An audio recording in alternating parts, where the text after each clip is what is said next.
To make VS Code works with Prettier, you just need to install a separate VS Code extension named Prettier. To find it, I'll navigate to VS Code Marketplace and look for Prettier and just install this extension.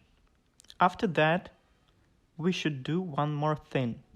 We should say VS Code that it should run formatting the file on save. To do that, I'll navigate to VS Code Preferences and set Format on Save to True. After that, I'll open my JS file, change it, and save. Prettier will automatically reformat it based on the Prettier configuration rules.